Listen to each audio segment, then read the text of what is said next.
अस्सलाम वालेकुम दोस्तों। आज के इस वीडियो में मैं बात करने वाला हूं मेमोरी मैनेजमेंट के बारे में। तो बगैर टाइम ज़ाया किए चलिए शुरू करते हैं मेमोरी मैनेजमेंट। तो इसके बारे में डिस्कस करने से पहले बताता चलो कि मेमोरी क्या है। मेमोरी जिसमें हम अपना डाटा स्टोर करते हैं। अब मेमोरी की दो टाइप्स होती हैं, एक है सेकेंडरी मेमोरी और एक है प्राइमरी मेमोरी। सेकेंडरी मेमोरी की हम बात नहीं करने लगे, तो प्राइमरी मेमोरी जैसा कि हमारी रैम। तो मेमोरी मैनेजमेंट की बात करते हैं। अब रैम है तो बहुत सारे हमारे प्रोसेसेस हैं मान लें जो कि रैम में आके स्टोर हो रहे हैं। ठीक है, जब हमारे प्रोसेसेस जो हैं वो रैम में आएंगे तो वो रेडी स्टेट में होंगे। जब प्रोसेसेस रैम से प्रोसेसर की तरफ आएंगे तो वो होंगे रनिंग स्टेट में। अब यहाँ पर मेमोरी मैनेजमेंट का कॉन्सेप्ट समझते हैं ज़रा। रैम जो है ये हमारी मेमोरी है जिसमें हमारे प्रोसेसेस जो हैं आके स्टोर होंगे।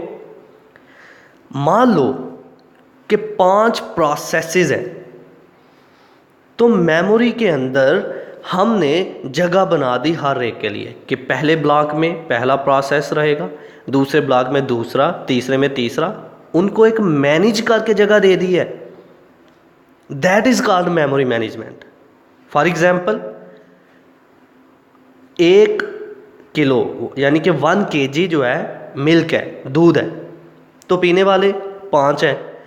तो जो देने वाला होगा ना वो हर एक को डिवाइड करके देगा, हर एक के हिस्से में। वो मैनेज कर रहा है किसको? मिल्क को, दूध को मैनेज कर रहा है उन 5 बंदों के दरमियान। बिल्कुल इसी तरह मेमोरी को मैनेज किया जाता है हर आने वाले प्रोसेसेस के लिए कि हाँ इस प्रोसेस ने आना है तो इसके लिए जगह ज़रूरी है इस मेमोरी के अंदर।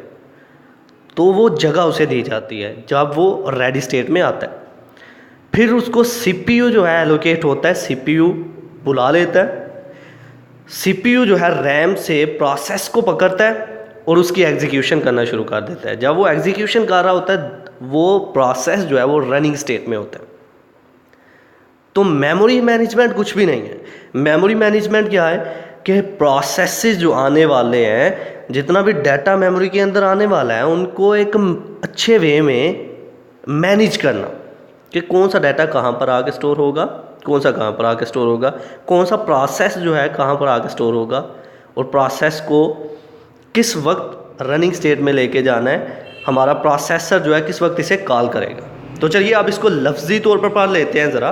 Point number 1, computer has main memory और रैम। मेन मेमोरी को हम रैम भी बोल सकते हैं। हमारा सिस्टम जो है इसके मेन मेमोरी होती है जिसे हम रैम भी बोलते हैं। Number 2, processes can not run unless their code and data structures are in the RAM.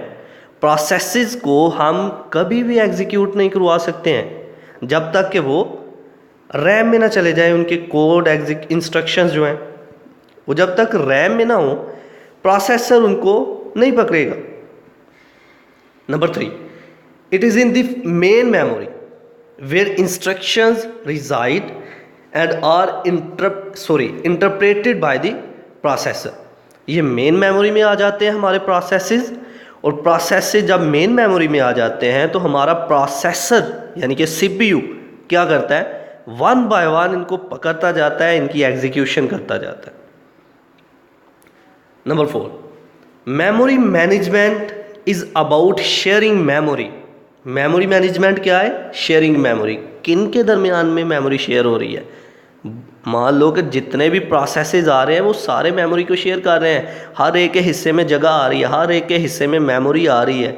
हर एक ने अपनी अपनी जगह बनाई हुई है कि यहाँ पर मैंने बैठना है आके, दूसरा कहता है मैंने यहाँ पर बैठना है, तीसरा कहता है मैंने यहाँ पर बैठना है। मतलब हर एक की अपनी अपनी जगह है, वो मैनेज हो गई हुई है जगह उनके लिए। So that the largest number of processes can run in the most efficient way. Memory management क्यों की जाती है? वो इसलिए कि अगर बहुत सारे हमारे पास प्रोसेसेस आ गए हैं तो उन सारे के सारे प्रोसेसेस को एक एफिशिएंट वे से एग्जीक्यूट किया जा सके, एक टाइम के अकॉर्डिंग जो है उसकी एग्जीक्यूशन हो सके। तो ये था आज का हमारा लेक्चर जिसमें हमने बात की मेमोरी मैनेजमेंट के बारे में। आई होप कि आपको मेरी ये वीडियो पसंद आई होगी। Like this video, share this video and comment below this video if you have any question. Thanks for watching. Subscribe focus group. अल्लाह हाफिज़।